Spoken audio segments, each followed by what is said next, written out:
Hello there, everyone. It's me, Stacy, and I'm going to be going over today basically just what akathisia is. This is going to be the first of hopefully many videos that I will be doing. Um, there is actually quite a misunderstanding among what akathisia is. And what most people believe is a very, very toned down and semi warped version of what it is. Basically, they get the part that it's a motor disorder correctly.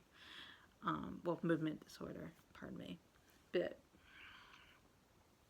there's a lot they leave out, and and a lot that just doesn't really make much sense, to be honest with. Um, anyway, what I did was I Googled what akathisia is, and this was the first definition that was given to me. The definition is this: a feeling of muscle quivering, restlessness, and inability to sit still, a side effect of antipsychotic or antidepressant medication. Okay, now I am someone that has had akathisia for the majority of her life in different degrees. Currently, I've been dealing with chronic akathisia for like 9 years now. Um, as you can see, I am sitting. And this is a horrible thing that a lot of doctors, they believe this thing that if you can sit, well, you don't have akathisia. And I've literally have gone to doctors and had them say this: there's no way you can possibly have akathisia. You're sitting down and talking to me. Well, if you haven't noticed, I am rocking a lot. And even though there's like this motor agitation to akathisia, it can come out in other ways. Sometimes I like stomp my feet, sometimes I twist my ankles, I get jerks in my arms like this at times, are quite scary. But you can sit. I mean, there are certain cases where it gets very severe where you won't be able to, but for the most part, people with akathisia, they can sit at times. Um, the muscle quivering, I didn't really understand. I don't feel my muscles quiver, really. The restlessness is definitely true, but that's very, that's putting it very mildly. It's more like an excessive agitation at all times and just endless panic attacks, non-stop anxiety 24/7. It's basically what it is. It says that it is a side effect of antipsychotic or antidepressant medication.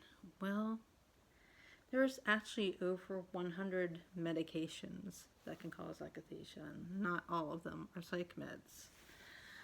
Lots and lots of different medications can cause akathisia. So, and another thing that can cause other things that can cause akathisia, it can be common among people with Parkinson's disorder and basically any sort of head injury or brain injury. Like one were to have be in a car crash, and had traumatic brain injury, they could get it. Um, so there's a lot missing. And for self treatment, this is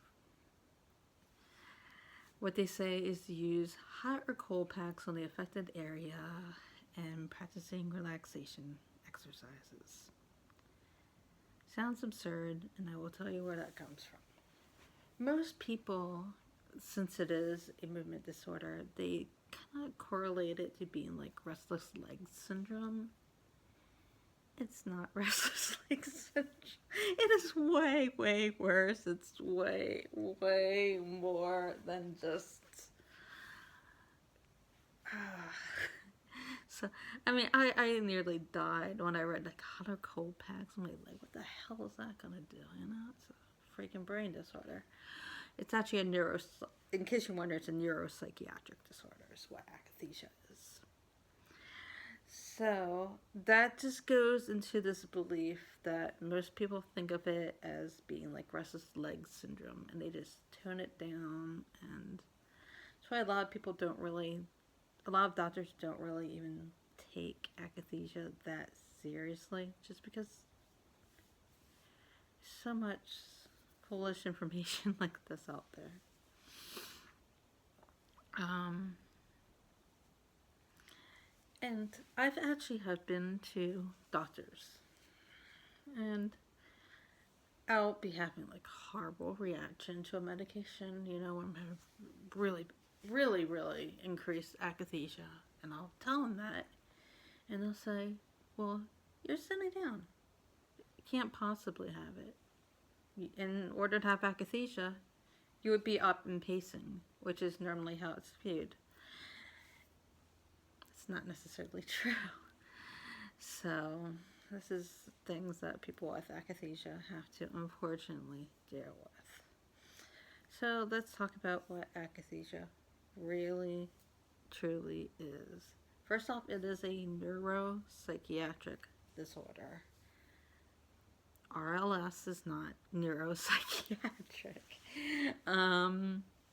It's considered a Parkinsonian disorder. There's actually, it's lumped in basically when it comes to Parkinsonian disorders. Other ones would be tardive dyskinesia, which is mostly like, you'll see people that have like movements of the face that they cannot control. Another one's dystonia, and also pseudo-Parkinsonism. So, and I would say like also what they call extrapyramidal. Oh God, I wish I could remember what's like fully called, extrapyramidal symptoms or something along those lines, which is basically when you have like movements that are obviously caused by medication, but it doesn't, I guess they don't really considering it fitting within like a certain category like akathisia, or so they just mark it as that. So this is what akathisia is, a good description. Akathisia is a neuropsychiatric disorder that can either be a physiological and psychological response to a medication, or be caused by brain damage and Parkinson's disease or dementia.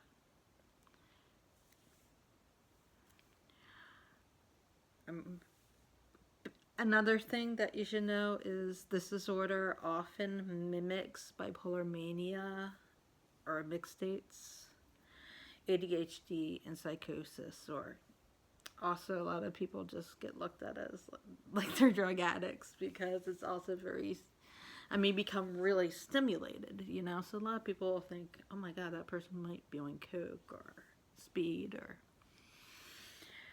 I myself got diagnosed with, basically what happened to me was I had a protracted withdrawal from Klonopin, which is like what really started the whole mess this time around.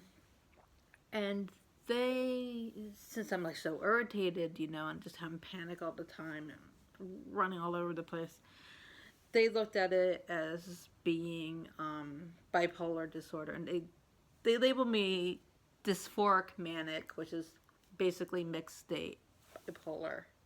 It took me 8 years until I saw a psychologist that did an assessment, and they gave me a test for bipolar disorder. I didn't even come close to being bipolar. Basically, it's like, I think there's like 7 main symptoms, and you're supposed to have 5 of those symptoms in order to be considered bipolar. I had 2. I had 2 symptoms of bipolar, so not. So we get misdiagnosed a lot. So this is a list of, basically, akathisia can manifest in many, many different ways. The one that you will almost always hear from anyone, whether they have what I call inner akathisia, which is like that restlessness and like you feel like you're gonna crawl out of your skin. Or the motor type, which is when people will pace, they can't stop moving, basically. Basically, people that have both types will normally say they feel like they're crawling out of their skin. And that is so, so true. Um,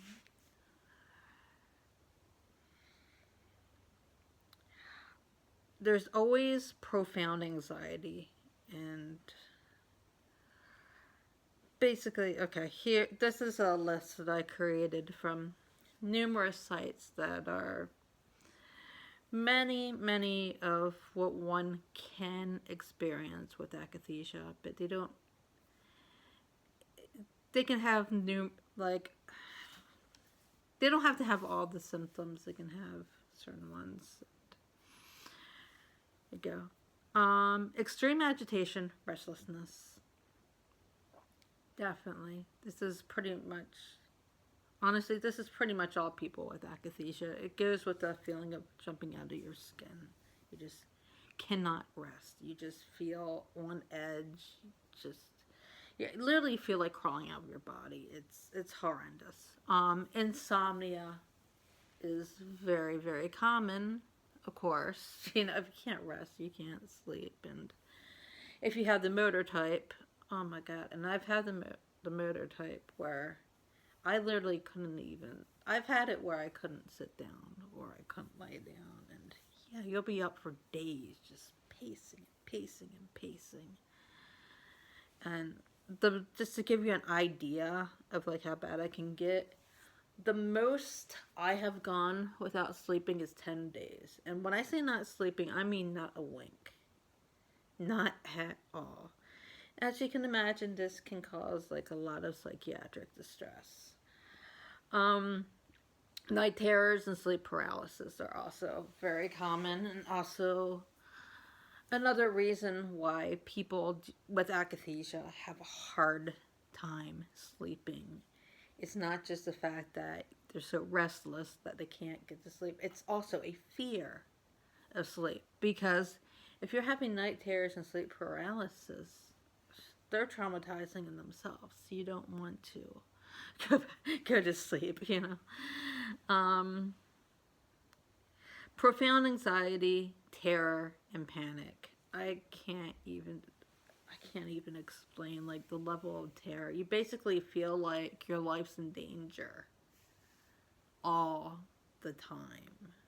You just always feel like something's really wrong. You're just completely on edge. Feeling a need to run away. Really, this just goes into fight, flight, or freeze. You're in one of those states all the time. So if you're not having a fear to run away, like another one is there's a lot of anger and aggression, because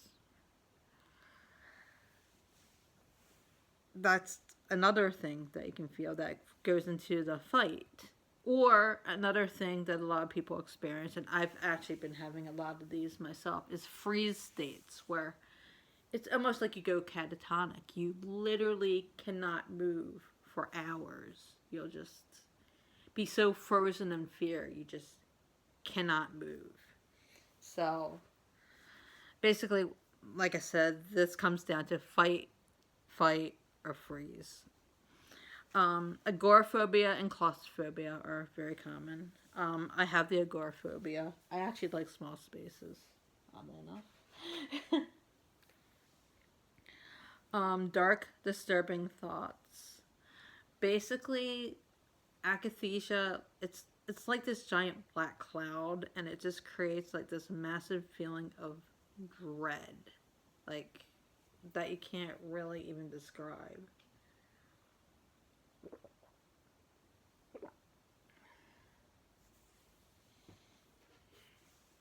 See, psychotic like behaviors, of course, especially if you're not getting sleep. Sure, it makes sense, and you're always on edge. A lot of us actually have PTSD. I do because of it. I actually have it due to dealing with this. I've been diagnosed with complex PTSD. It's so um, self-harm or thoughts. Very unfortunately, that is common. Um, Inability to sit still or lie down. Like I said, that is definitely a component, but not everyone has that. For some, it's just this internalized restlessness. The when it comes to sitting still or lying down, that is restlessness. So restlessness can come out in different ways for people. Frequent crying and distress is common. Strange, often aggressive impulses. Very true. The feeling like it will never end. Well, when you're in this state, it's like it can often be a 24-hour thing. Once you start healing, you'll have what we call windows, which is like periods of time where you are not in this state. For me, I would say that my akathisia probably occurs roughly when I'm up, probably about 70% of the time. But there is that 30% where I can calm down, and I can enjoy myself. So, muscular tension, strain, weakness. This only makes sense. Like, this is a movement disorder after all. And one of the reasons is because when you have like this massive fear, your body's like this. And you'll start getting the twitches, because that's half the reason, I guess, why you have to pace. It's comes naturally. Also, you'll get tics and jerky limbs. For me, I get myoclonic jerks where I'll just like describe one, like my arms just go like that for no apparent reason. It'll happen. Like I won't even know it's gonna happen. I'll just be talking to someone, all of a sudden my arm, and I'm like, oh my god, I'm so sorry. It's scary. It scares the person I'm talking to. It's oh god, it's horrible. Blurred vision, loss of appetite. This also causes a lot of GI problems and a lot of physical problems. So, confusion is one, and memory loss and amnesia. This will destroy your cognition. Like, literally, I can't even recall yesterday. It just, because I'm in such a state of panic at all times, I'm just living in that panic and I'm not thinking about anything else. So why would I remember yesterday? Nausea, retching, vomiting. Yeah, you will get so distressed that does happen. Flushing, hot flashes, palpitations, like the signs of panic. Erratic blood pressure. Oh my god, I've just started having this myself where basically, like, lately my blood pressure has been on the high end, but all of a sudden, like, from out of nowhere, it'll get incredibly low. And I've actually taken my blood pressure one day back to back 10 minutes. My blood pressure was something along the lines of like 85, 90, no, yeah, like 85, 56, and then it got up to like 149, 98 within 10 minutes. So there is, and one thing that a lot of people actually can get when they have akathisia is POTS. I can't tell you what that stands for. It's like, but it's basically like when the body goes from like a sitting to standing, the blood pressure will have great fluctuations. It can cause you to faint. that that can be a cause. Extreme thirst, dysphoria, overstimulation. Oh my god. When I have really bad akathisia, I can't stand the light. I can't stand loud noises. I don't like being touched. It just becomes, everything becomes overwhelming.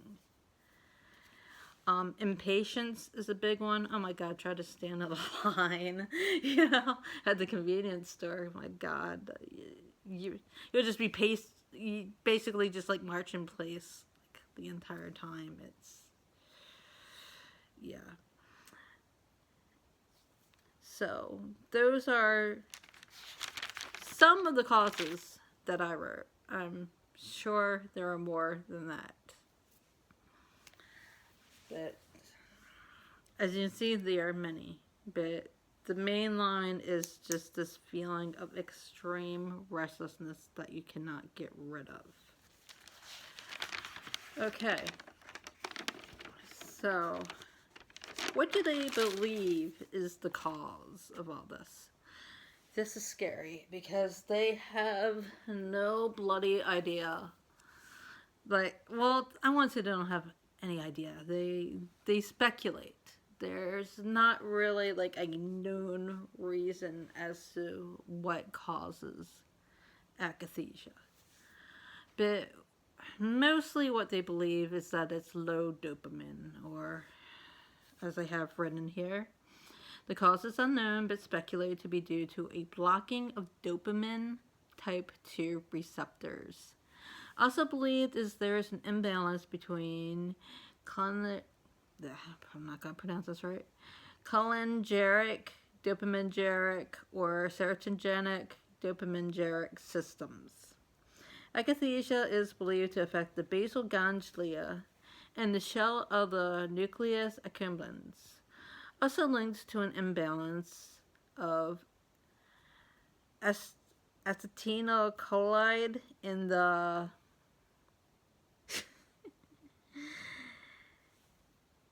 nigrostriatal pathway of the brain. I'm sorry, I didn't write this right.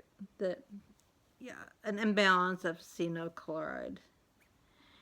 But basically what it comes to is they believe that this is caused by low dopamine because the main culprit they see causing this is antipsychotics.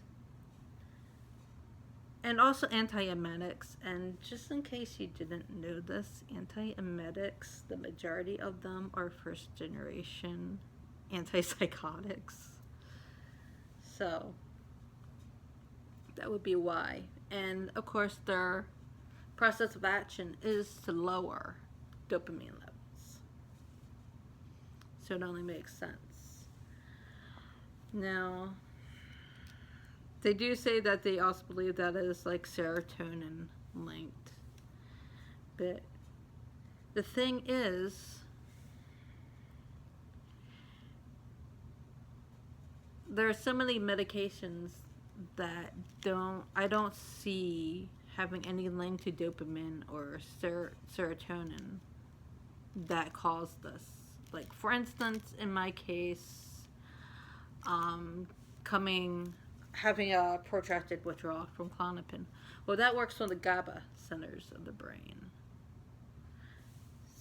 So it would appear that there's more to it than what the medical community knows. Like, they probably know like a percentage of what's going on, but not the entire picture. So what medications cause this hell? Like I said, the antipsychotics and antiemetics are numero uno, pretty much.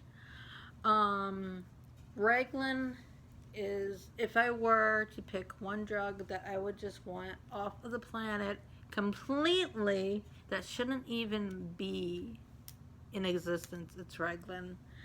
Reglan is an old antipsychotic that is used as an antiemetic, and it's used for what's known as a migraine cocktail. So it's given in hospitals as a shot for people that have migraines. And it's given with, I think it's Toradol they give it to you with, and they'll give it to you with Benadryl. And the Benadryl actually works against it. It basically like stops akathisia. I'll get into that, like what prevents, I mean, what helps fight akathisia in a different episode, but yeah, they will give you Benadryl with it because they know what it can do, and they'll, it's like, and the scariest thing about that is basically it has been estimated that of anyone that has been given an IV of Reglan, 1 out of 4 people will get akathisia. And whether it's like temporary akathisia or long-term akathisia, which I've seen all the time in the akathisia community, you don't know. So, yeah, be very wary of Reglan.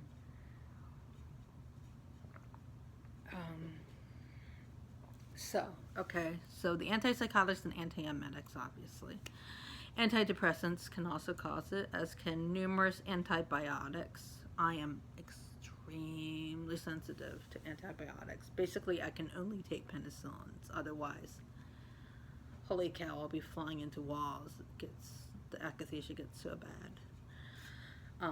Actually, in one case, microbid, I was actually in an emergency room, hitting myself and screaming. It was that bad.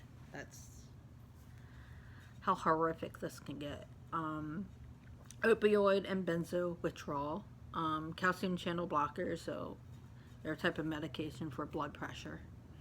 Not all blood pressure medications do this. Actually, some of them help if you start getting into propranolol and clonidine. Illegal stimulants, obviously. Z drugs, these would be like Lyrica and gabapentin. They can cause it. Various supplements can cause it, oddly enough, like St. John's wort, ginkgo biloba. Believe it or not, some people. But to be honest, when it comes to the supplements, I've always wondered if these are people that have had akathisia originally, that like have an extra sensitivity. Because when you have akathisia, you become really sensitive to basically anything you put inside your body. So I'm not sure if that's just for people that already have akathisia that they have that extra sensitivity to, or if a substance like such as ginkgo biloba could actually cause it. I'm not sure.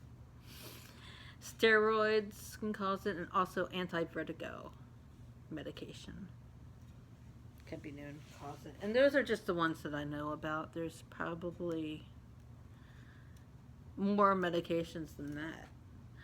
I actually, come to think of it, many gastrointestinal medications can cause akathisia as well. So,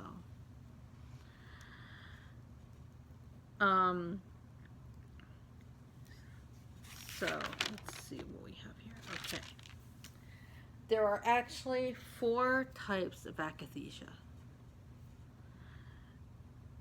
depending on when you get them. There's acute akathisia, which basically means that you get akathisia right at the start of a medication.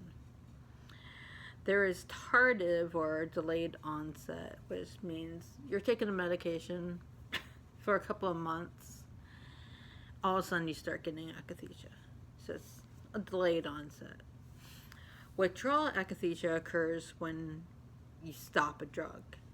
And this can occur not just when stopping abruptly, but even during a taper. And chronic is when you've had akathisia for 6 months or more.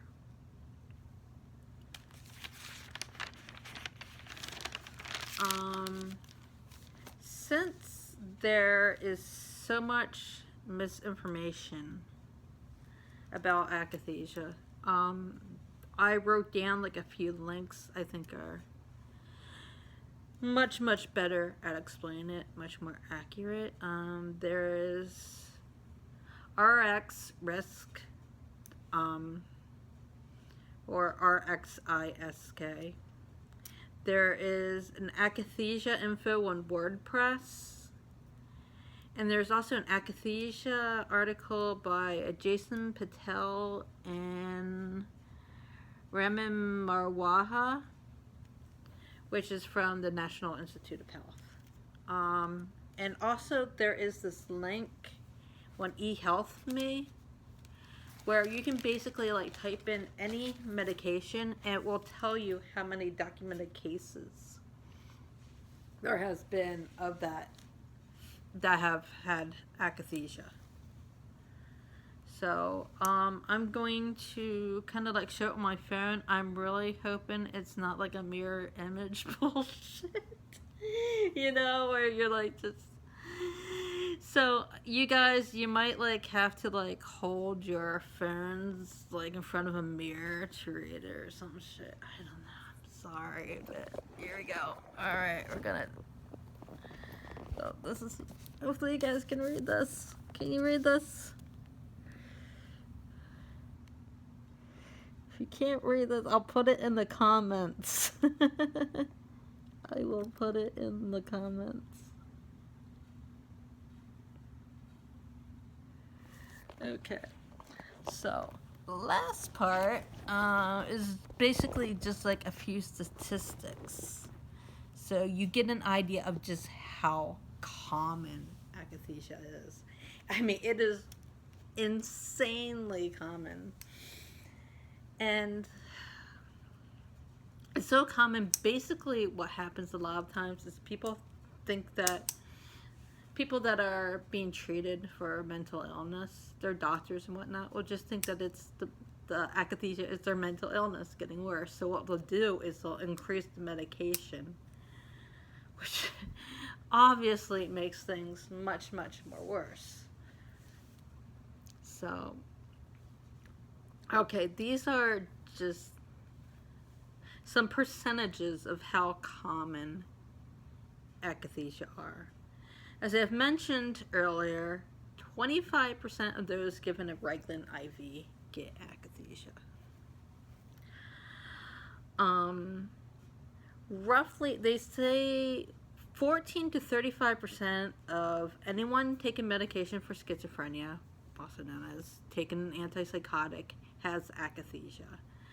And that comes to roughly a quarter as well. 10 to 18% of those with bipolar 1 disorder and take an antidepressant have akathisia. If you take a first-generation antipsychotic, remember a lot of these are antiemetics now. They pulled them, you know, from being antipsychotics and are reusing them because same mechanism of action, which is lowering dopamine levels. Okay, so 45%, 45 freaking percent of people taking a first-generation antipsychotic is believed to have akathisia. And 39% of people that use clozapine, which is an antipsychotic, are believed to have akathisia. It's a lot. So that is all for today. My next one will be about ways that one can counteract akathisia, like basically treatments. All right, thank you.